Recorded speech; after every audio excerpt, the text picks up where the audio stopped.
د زموږ د یوټیوب د چینل په پلی لیست کې د پټواري د ریاضي سلیبس موږ 10 ټاپکان کمپلیټ اپلوډ کړي دي، هغه وګورئ. د نن ټاپک چې دی هغه به موږ ریشو او پراپرشن وایي. په نن ټاپک به موږ ریشو او پراپرشن کمپلیټ پیژنو. چې ریشو او پراپرشن وایي څه ته، د دې کوانټیټیان څه دي، د دې سمبل څه دي، دا موږ په کومه طریقه باندې حل کوو، او د په دې کې پرابلمز راشي دا په کومه طریقه باندې موږ حل کوو. ریشو ته موږ نسبت وایو او پراپرشن ته موږ تناسب وایو. اول به موږ ریشو وایو. ریشو څه ته وایي؟ د ریشو دپاره موږ علامت 2 ډاټ 2 ټک استعمالوو. دا د دې علامت دی. ډیفینیشن او معنا دا ده د کمپیریزن بټوین 2 کوانټیټیز of the same units. د دوو کوانټیټیانو یعنې مقدارو په مابینځ کې موازنه او فرق معلومولو ته موږ ریشو وایو. په کې یو شرط دا دی چې کومې دوې کوانټیټیان دي د هغه به یونټان یو رقم وي. اوس په دې تعریف کې دوې خبرې دي، یو کوانټیټیان مقدارونه دي، بل سیم یونټس دي. یونټان کوانټیټیان څه ته وایي؟ د ریشو کوانټیټیان چې هغه ته موږ ټرمز وایو، دا 2 ټرمز لري. یو ا سو مثلا زه مثال د سمجاویدو دپاره ورکړم، یو بي سو.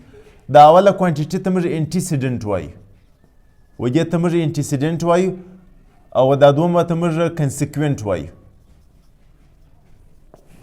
په ریشو کې همیشه دوې کوانټیټیانې استعمالیږي. دا زموږ سره ریشو ده، په دې کې دوې کوانټیټیانې دي، 3 هاورز نسبت 6 هاورز. دغه 3 چې دي دې ته موږ انټیسیډنټ وایو، او دا چې ته موږ کنسیکوینټ وایو، یعنې دې ته موږ مقدم مؤخر بیا موږ وایو.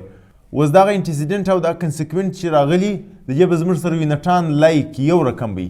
3 زموږ سره کوانټیټي ده، د دې چې کوم یونټ دی هاور دی. چې زموږ سره کوانټیټي ده، د دې زموږ سره یونټ چې دی هاور دی. دا دواړه یو رقم دي، سیمیلر دي، سیم دي، دا موږ حل کولی شو. 1 هاور دی، یوه ګنټه ده، د دې به موږ کمپیریزن د 40 منټ 40 منټ سره معلومو. اکثره دا رقم کوشنان موږ له راسه ډېر مختصره سوالونه وي، لیکن د سټوډنټ و دې کوانټیټي ته فکر نه وي. دلته دا 1 هاور دی، دلته دا منټ دی. اصول هم دا دی چې غټ یونټ موږ کښې ته اړوو، دا هاور او دا منټ به زموږ سره سیمیلر کوو. دا غټه کوانټیټي به دا کښې ته اړوو، یوه ګنټه 60 منټه ده، دا به 60 منټس کو، دا به 40 منټس کو. اوس موږ د دې دواړو کوانټیټیانو که زموږ سره انټیسیډنټ دی که کنسیکوینټ دی، د دې دواړو موږ یونټان یو که، دا مې هم منټ کې، دا مې منټ کې، بیا به موږ دا حل کولی شو. دا که په میټر کې، دا که په کیلومیټر کې، دا که په لیټر کې، برحال چې هره کوانټیټي استعماله شوي دا به دواړه موږ سره یو کو، سیمیلر کو، به سره میچو، به بیا موږ حل کولی شو. اوس د دې د حل کېدو طریقه سره کم ده. دا یاد ساتئ، ریشو موږ په 3 طریقو باندې لیکلی شو. د ریشو د پیښېدو یا د لیکلو 3 طریقې دي. اوس بس دغه 3 سره مثالونه وکاږم. اوس مثلا دا a نسبت b دی، دا موږ د نسبت په شکل کې هم لیکلی شو a نسبت b، یا دا موږ د بټې په صورت کې هم لیکلی شو a بټه b، یا دا موږ 1 to b هم لیکلی شو.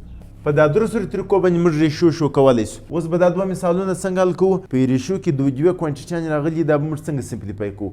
د دې دپاره اسانه حل دا دی چې دواړه به موږ ګورو په یوه ټبل یا پاړه یا یو عدد باندې دواړه موږ کاټو، مختصره کوو به. اوس مثلا دا 3 هاور او 6 هاورز دی.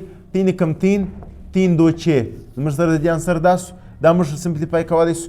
اوس 2 مثال زموږ سره دا دی، صفرونه به اول کاټ کړو، بیا به موږ 6 نسبت 4 وکاږو، 2 3 6 2 2 4. دا زموږ سره د دې ریشوز قیمتونه وو.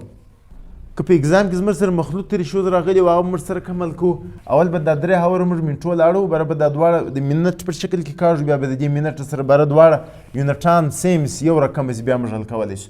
زموږ سره یوه ګنټه 60 منټه ده، دا به چیتې 18 180 راشي، دا به پر دې باندې جمع کړو دا منټونه، دا به 200 منټس راشي. یعنې 200 منټس د دې به ریشو د 50 منټ سره موږ معلوموو. دا صفرونه به موږ کاټ کړو، دا به 20 نسبت 5 راشي، 5 کم 5 5 4 20. دې زموږ سره دا انسر شو. ډېرې زه دي، دا خالي به دا طریقه یاد ساتو چې یونټان به یو رقم وي. دا 3.5 کیجي دی، دا 5 کیجي 200 ګرامز دی. په دې طرف کې یونټ زموږ سره کیجي دی، دلته کیجي او ګرامز دواړه دي. د ټولو کوچنی یونټ چې دی زموږ سره ګرام دی، دواړه خواوې به ګرامز ته چینجوو. زموږ سره 1 کیجي د 1000 ګرامز برابر دی. 3.5 ته چې په 1000 ضرب ورکړو، دا زموږ سره 3500 ګرامز راځي. بیا به نسبت وکړو، دا به زموږ سره 5000 چې 5200 به شي دا زموږ سره، یعنې 5200 ګرام زموږ سره دا راغلي. دا به موږ حل کړو، دا 2 صفرونه به 2 سره کاټو، دا زموږ سره د دې انسر شو. یاد ساتئ که زموږ سره په ریشوز کې کوم سوالونه راغلي وله، یو عدد د خپل یونټ سره و، دا خو 2 ټرمز کې راځي، دواړه به ګورو، د دواړو به یونټان یو کوو، بیا به موږ حل کوو. پراپرشن ته موږ تناسب وایي. د دې علامت چې دی هغه 4 ډاټس، 4 ډاټونه دي، 4 نقطې دي، یا زموږ د دې د ایکوالټي هم لیکلی شو. دا وایي څه ته؟ پراپرشن د ایکوالټي اف 2 ریشوز. دا زموږ سره ریشو دی، که دا رقم 2 ریشوز یعنې 2 نسبتونه زموږ سره ایکول راغله، مساوي راغله، و دې ته موږ بیا پراپرشن وایي. په پراپرشن کې 4 کوانټیټیانې راځي. 4 ته موږ بیا ترتیب ورکړو. اوس A نسبت B برابر C نسبت D. دا B او C چې دی و دې ته موږ مینز وایي و دې ته موږ وسطی نوم وایي. A او D چې دی و دې ته موږ اکسټریمز وایي و دې ته موږ وسطی نوم وایي د مابین دوو قیمتو ته.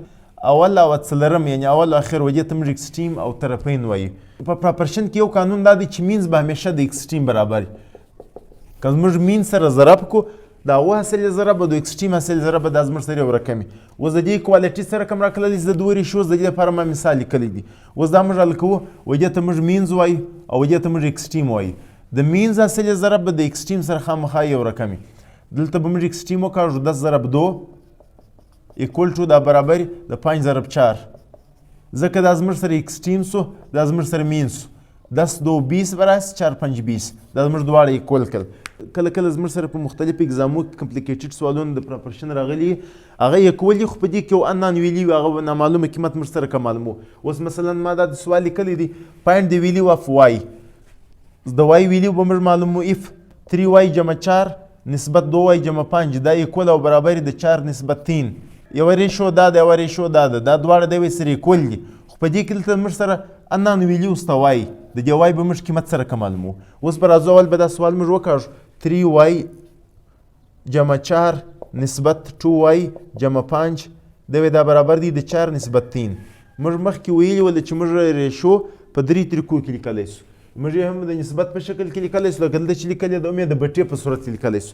موږ به دا ریشو دواړې د بټې صورت ته واړو یعنی 3y جمع 4 د ریشو په ځای کې به بټه وکړو 2y جمع 5 برابر 4 بټه 3.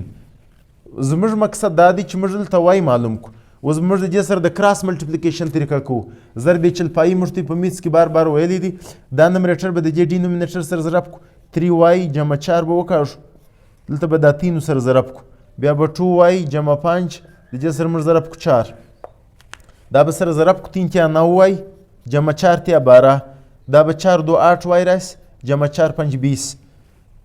اوس دا ایکویشنز په ایکویشن کې رول دا دی دا 9y دی د 8y دی د 8y به د 9y خواته ورواړو 9y به وکړو ماینس 8y برابر 20 ماینس دا خواته په خپل زیادت پلس ماینس بس برابر د 9y څخه چې 8y وبس یو y پاتې سو ایکوال ټو دې دا وس 8 زموږ سره پاتې سو. موږ د ان ویلیو یعنی نامعلومه قیمت چې y اوس موږ سره هغه د 8 برابر سو د دې به موږ تصدیق وکړو چې آیا دا ایکوال راکړلی چې که نسي راکړلی. که په دې طرف کې که موږ په دغه ریشوز کې دلته د y قیمتونه ولګو آیا دا طرف د 4 نسبت 3 برابر راکړلی سي موږ به د دې دلته پروف وکړو.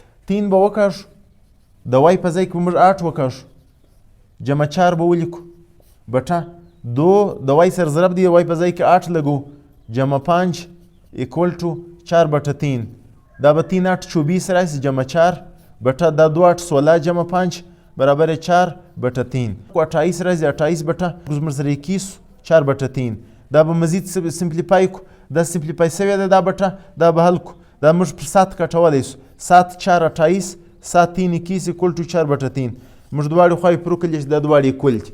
زموږ د یوټیوب چینل ته لایک کړئ سبسکرایب کړئ موږ به موټیویټ درتې پرې بهر سبق در ورسیږي.